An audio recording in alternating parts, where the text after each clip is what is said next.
Coucou tout le monde, c'est Crafé, j'espère que vous allez bien. On se retrouve donc aujourd'hui pour un nouveau tuto. Mais avant de commencer, je tiens à remercier toutes les personnes qui se sont abonnées dernièrement à la chaîne. Merci beaucoup. Et merci à toutes les autres de me rester fidèles. Je vous remercie aussi pour tous les gentils commentaires que vous me mettez. Donc continuez, n'hésitez pas. Et surtout, n'hésitez pas à dire s'il y a quelque chose qui vous convient ou pas, de manière à ce que je l'améliore. Alors, aujourd'hui, nous allons travailler avec la collection Neverland de chez Ciao Bella. Donc, c'est la première fois que j'ai du papier de cette marque. Je n'en avais pas jusqu'à présent, mais j'ai trouvé que le design était super sympa pour des petits garçons, pour des petites cartes d'anniversaire par exemple, ou pour ne serait-ce que pour aussi des petites cartes de félicitations de naissance. Donc voilà, j'ai décidé de l'acquérir et puis d'essayer de vous proposer des petites choses.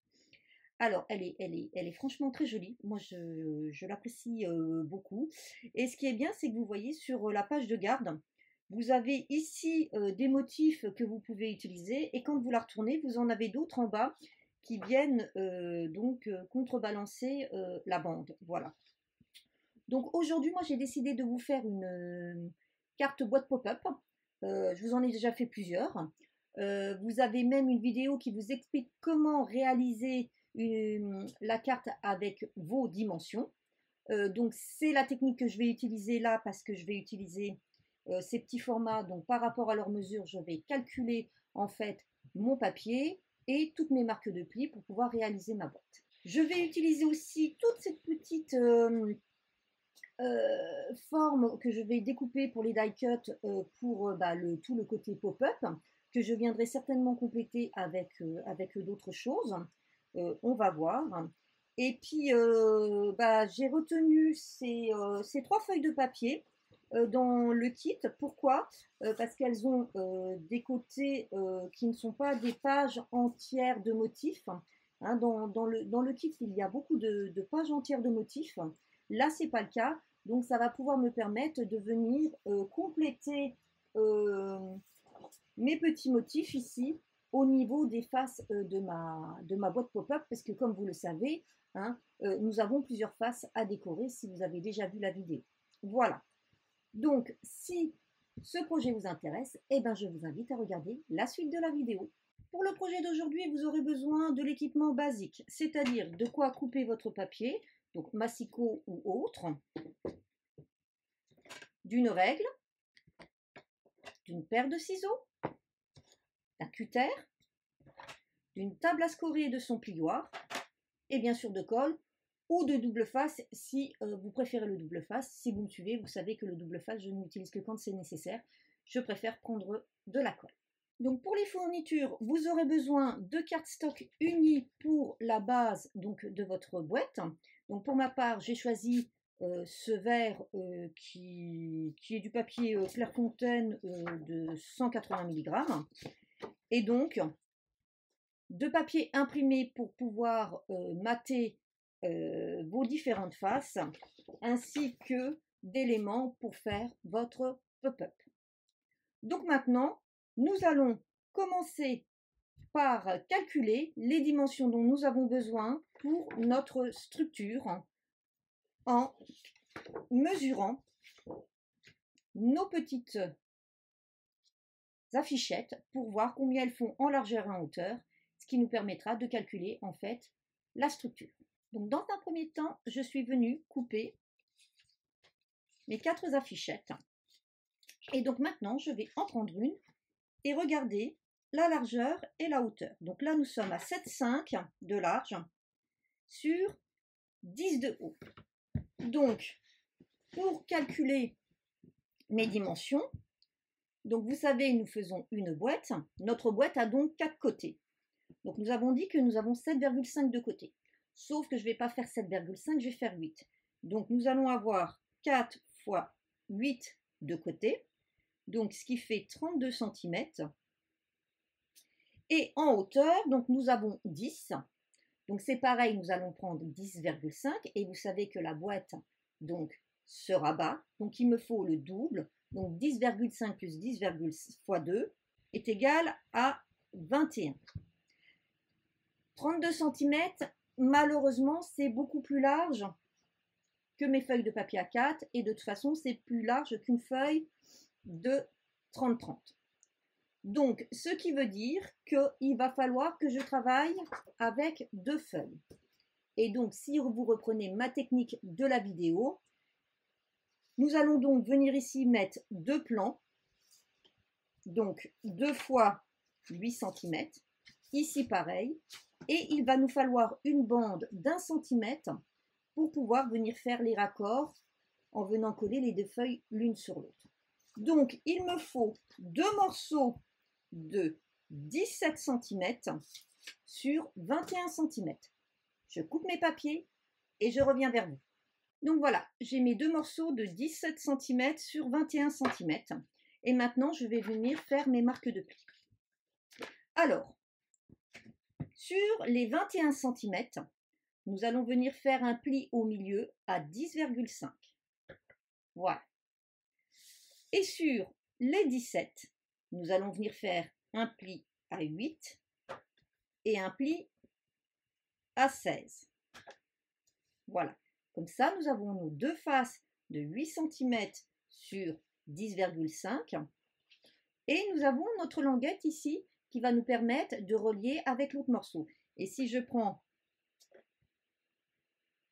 mon petit, voilà, je ne sais pas si vous voyez bien, mais vous voyez bien, on a tout autour notre léger matage. Donc, je procède à la même chose sur le second morceau. Voilà.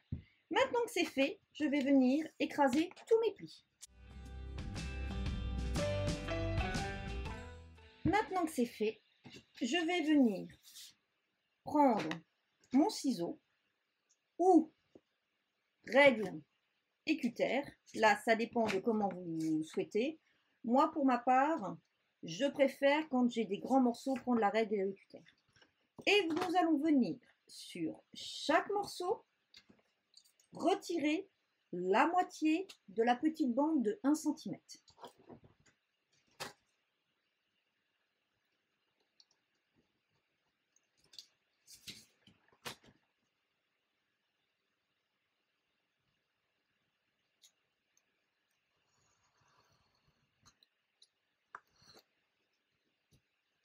Alors, attention, si vous avez pris un papier à motif avec un sens, il faut que votre papier soit dans ce sens pour la hauteur. Là, c'est le haut, là, c'est le bas.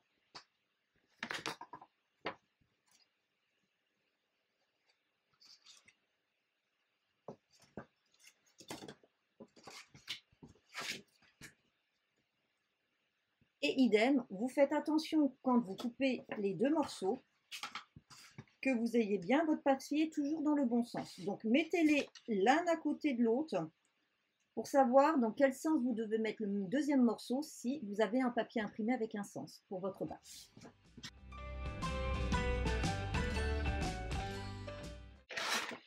Donc voici, j'ai mes 2 morceaux que je vais pouvoir maintenant relier ensemble en venant mettre de la colle ici et en collant ce morceau ici, et ensuite en mettant de la colle ici et en venant rattacher à ce morceau ici. Mais avant, petite chose que j'ai oubliée, on va venir légèrement biaiser les petites bandes.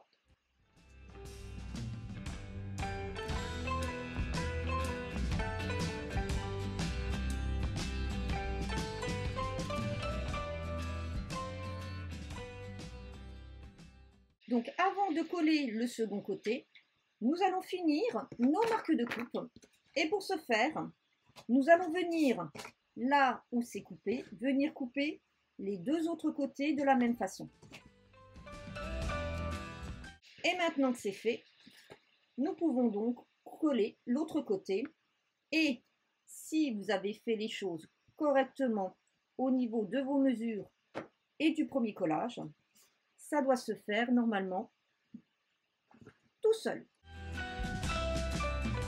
Vous voyez, ça s'est fait tout seul. Donc nous allons laisser sécher tranquillement pour maintenant passer à la partie de la customisation. Donc voici, c'est bien sec. Vous voyez, j'ai ma boîte. Et donc maintenant, on va pouvoir commencer à la customiser. Alors, pendant que ça séchait, je suis venue donc couper tous les morceaux que j'allais utiliser pour customiser ma boîte. Donc, concernant mes affichettes, j'ai décidé de ne conserver que ces trois-là. Je n'ai pas pris la petite fée clochette parce que ça fait trop petite fille. Donc, je me la garde pour une autre carte.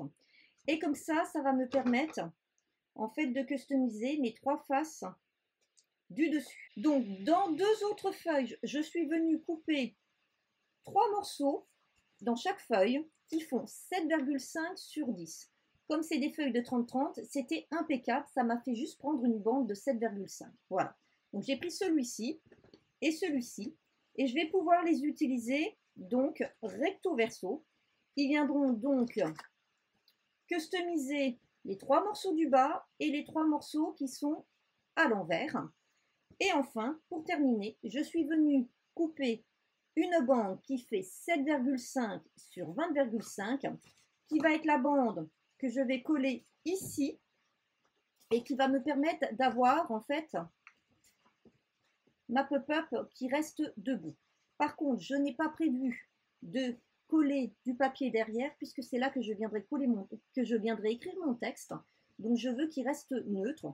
Je viendrai peut-être par contre le customiser avec quelques petites die cut que j'aurai découpées. Donc maintenant, il ne nous reste plus qu'à venir coller nos morceaux. Donc dans un premier temps, je vais venir coller le grand morceau de manière à faire en sorte que ma boîte soit donc avec un dos rigide.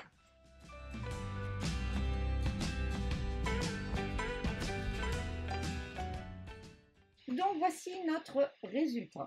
Maintenant, je vais venir donc customiser mes 9 autres faces en faisant attention de où je mets par rapport à ce que ça doit se voir. Donc comme je vous ai dit, moi je vais plutôt mettre celle-ci de cette manière parce que c'est une carte qui normalement est supposée être mise en évidence, donc autant qu'on voit les affichettes, donc je vais les mettre au-dessus.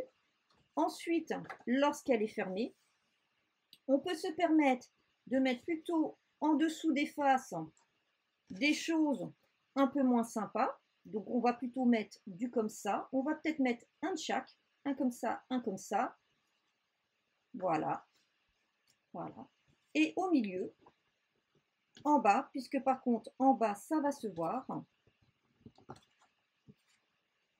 on va certainement mettre comme ça, en sachant que là, je vais essayer de prendre celle qui est la plus intéressante. Par exemple, celle où c'est écrit Peter Pan. Voilà. Donc c'est parti, on colle tous nos morceaux.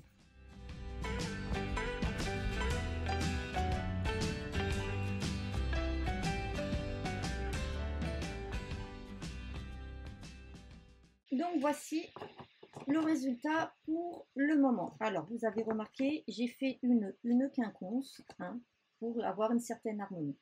Voilà. Donc maintenant, je vais venir m'occuper des trois de devant.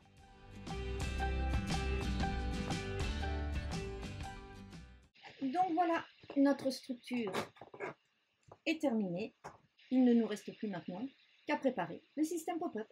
Pour la réalisation du système pop-up, il vous suffit dans une de vos chutes de votre structure, si vous en avez ou si vous n'en avez pas dans un autre papier, il vous suffit de venir couper dans un morceau qui fait 10 cm de large des bandes de 1,5 cm.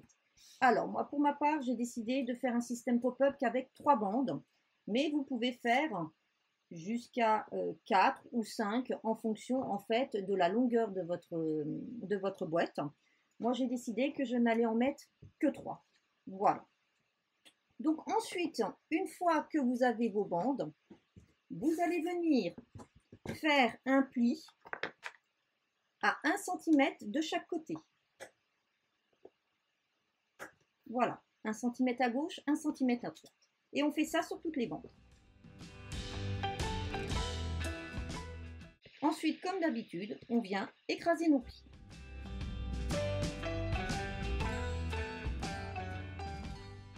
Donc maintenant, je vais pouvoir coller mes languettes pour pouvoir faire mon système pop-up. Alors, de manière à ce que mes languettes soient droites et surtout que j'ai un interstice entre chaque qui soit à peu près équivalents, je vais venir faire des petites marques le long de mes deux longueurs. Et donc, je vais venir faire une marque tous les 2 centimètres. De cette manière, j'aurai un espacement de 2 ici, un espacement de 2 ici, et ici et ici. Donc, ce qui va me permettre en fait de coller mes languettes tous les 2 centimètres. Donc, je fais ça à gauche et à droite.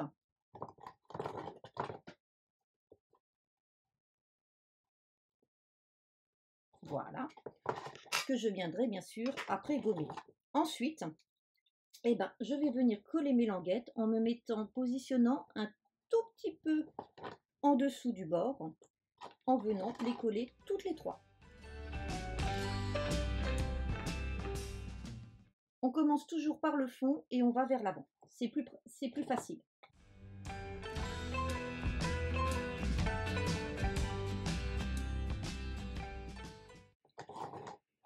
Une fois que je suis bien positionnée, je viens prendre mon plioir et je viens donner un petit coup.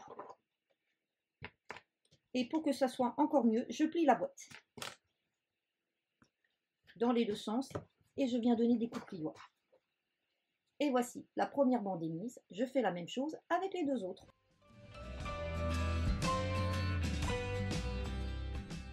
Donc voici le résultat. Mes bandes sont collées, vous voyez. Et donc maintenant, il ne me reste plus qu'à venir intégrer mes différentes dies pour faire mon effet pop-up.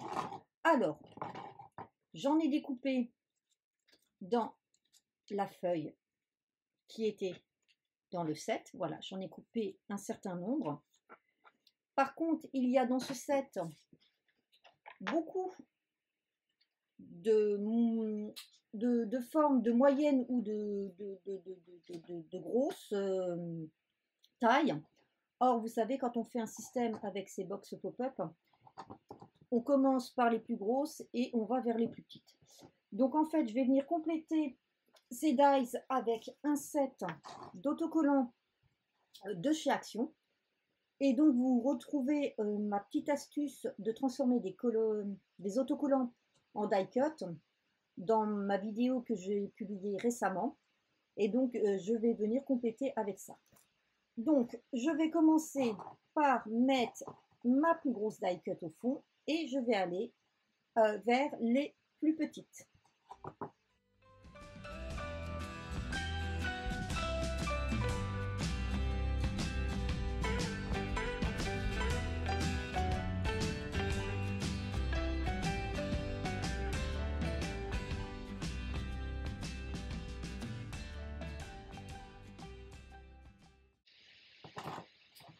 Donc voilà ce que j'obtiens pour le moment. Donc je me rends compte qu'en fait il ne faut pas grand chose comme die cut, il m'en faut peut-être une ou deux.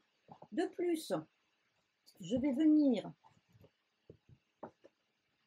mettre en relief en hauteur un petit Peter Pan et pour ce faire, je vais utiliser une bande de papier vitrine que je vais coller derrière et ensuite je vais venir le fixer de cette manière à l'arrière des die cut par rapport et je vais donc mettre la mesure à la taille dont je veux.